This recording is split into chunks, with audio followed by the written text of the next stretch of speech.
Hi guys, so this is the first movie review of 2019 and the first movie I watched after coming back from CES was The Upside, starring Bryan Cranston and Kevin Hart, who is Little.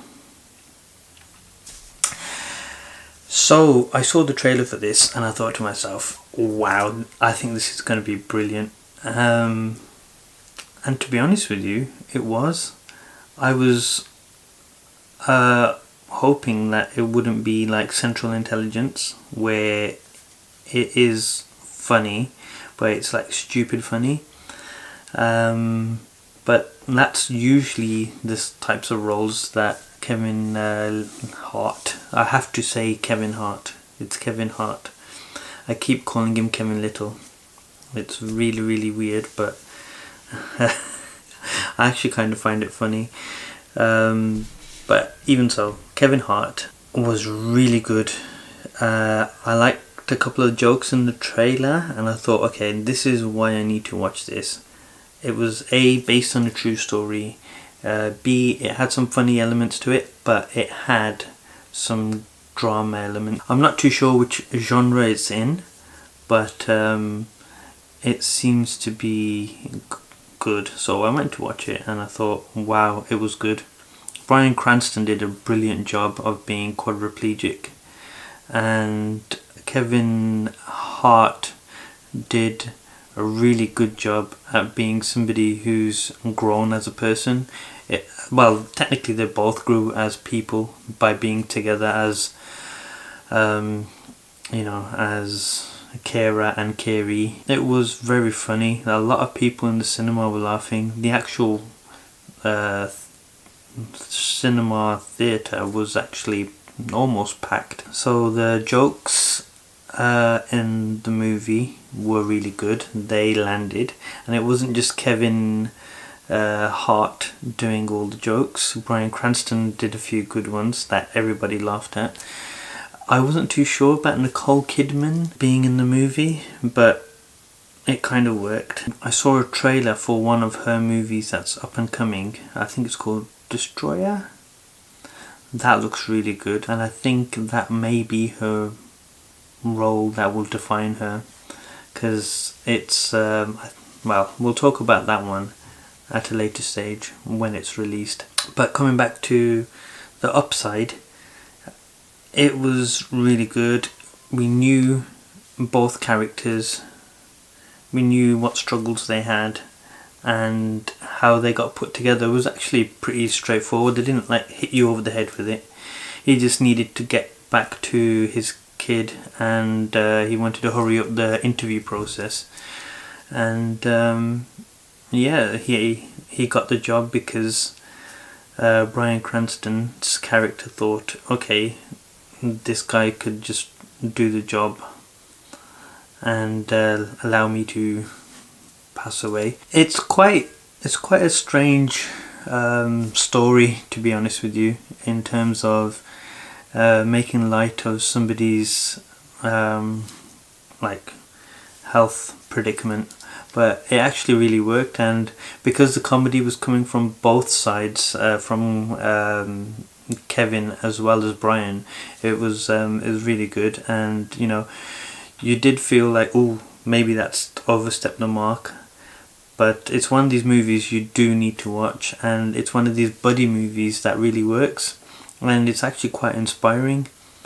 And it just goes to show that two people from different backgrounds can give each other joy in their own lives, and they can grow as people. And at the end of the movie, it did say, like a little subtitle, that both, I can't remember their real names now, Dell and Phil remain friends to this day, and I thought that's really nice. And yeah, so both had everything they wanted towards the end of the movie. Don't know if that happened exactly the same way in real life, but it was really touching. And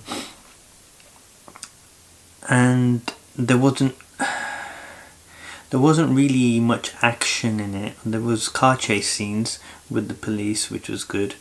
It was more of like, it's like a coming of age movie for people who have forgotten how to live their lives, or how to take back control of their lives. So I think it's actually quite good for everyone. The music in it I didn't really notice, apart from like the music that was inside, like the opera stuff and some of the Aretha Franklin references and a few things like that. It was just very well made, to be honest with you. I didn't actually catch the name of the director, which is really naughty of me, but I actually went to watch it on a whim.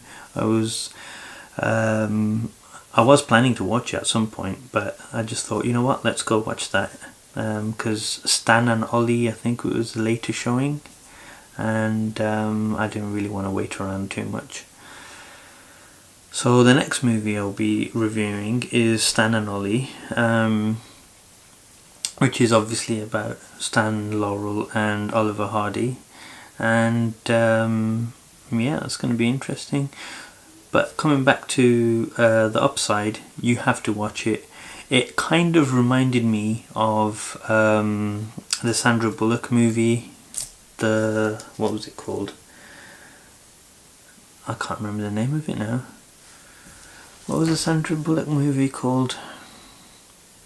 Okay, there's a Sandra Bullock movie where she adopts a black kid and gets him, or helps him, to become one of the biggest, The Blind Side, that's it.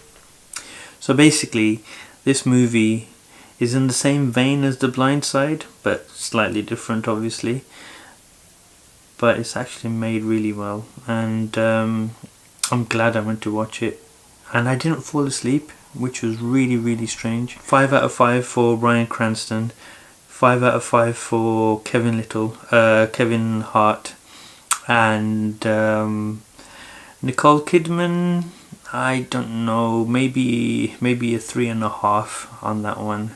Sorry. To be honest with you, I've never really liked Nicole Kidman in anything, and it's weird to see her in stuff like nowadays, should I say. But yeah, I am looking forward to her next movie, and I hope you guys like and subscribe to my channel and share these videos with your friends, families, neighbours, co-workers, bosses, ex-bosses, ex-co-workers, everyone.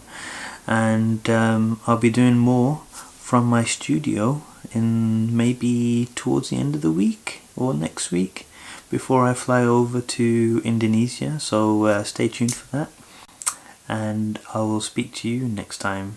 Thank you. Oh, by the way, go see the movie. Do it. Do it. Do it now. I mean it. And you. I mean you too. Bye.